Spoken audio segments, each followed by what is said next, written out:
Mayong adlaw mga kababoy, nahanap po tayo design karon. Kini siya isang ato ang design karon kay i-compose ni siya og 30 to 40 saw level. So mao ni siya ato ang design karon, naka high ceiling ni siya, open ang both sides, tapos naka-enclose ang atong atubangan. Actually mga kababoy, wa pa gyud ni siya nahuman. So unsa na sa sold ani, so naatay para sa ato ang timbangan, kinabitaw magtimbang ta sa atong mga baboy kini siya nga area, or yung ato na isang ginatawag nga diri na to inabutan ato ang ginapang reserve nga mga baboy.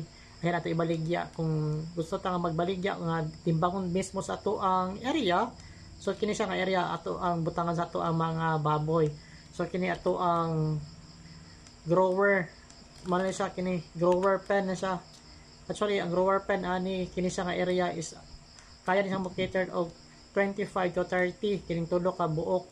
And then ang the rest ani kay mo cater na dayon og 15 to 20 ka buok baboy nga grower. And then sa tunga ani is kini siya nga area, kini siya mga kababoy, kini mao ni diri ato ang starter pen, kini siya diri, kini nga area, kini mao ni atong starter pen, kini siya dira. Man kay gamay na siya nga kuan nga area lapita diha. So kini mao ni ato ang lactation, 12 ka buok ni siya, kini 12 ka buok lactation kini nga area. And then sa unahan ani mga kababoy, mao ni ato ang diring gestation, or ato gestation nato ni siya. Actually kini siya is naani siya sa 34 ka buok kini siya. So presently 30. So mo to isulti ko nga 30 to 40 kay kaya kay sanan siya kitawag ka na atay 12 diri pas kini sa 34. So ample lagi kasi na siya nga para sa itong mga anay.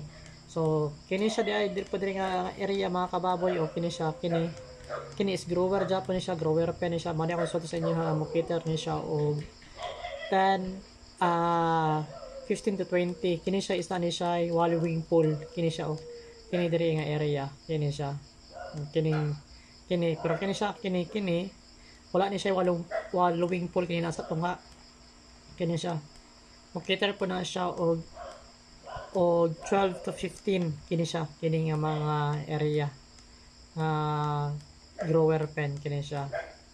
Same po din sa pikas, maliban lang ani o kini siya kay mo nito ang starter pen nga gagmay na siya diha. So mao ni siya mga kababoy no ato ang design karon.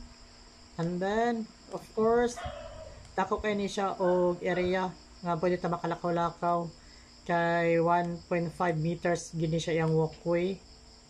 Kini siya diri 1.5 ni siya, kini dako kasi ni siya nga area nga pwede niya malakaw-lakawan. And of course maliban lang ani is 1 meter gini siya, kini diri nga area. And then ang atong center aisles, kini siya center nato ni siya. Pag ato ni siyang subayon, lapos ni siya dito sa ato ang lactation of sa ato ang gestation area. So mga kababoy, kung may mga gusto ipa-design diha sa inyo mga baboy yan, gusto ninyo nga makita na kung unsay forma, so ayaw kabala ka ato ang buhaton. Pero dili ni siya for free ha. Naga-charge lang ko mga kababoy, pero di ka sa asin mahal. Kaya raksan sa bulsa mga kababoy. So mara na mga kababoy, kung gusto pa mong mga design nga sama ani, ayaw kabala, i-follow lang ko sa ko ang page o sa ko ang TikTok account. So ana ra. Daghang kayong salamat mga kababoy.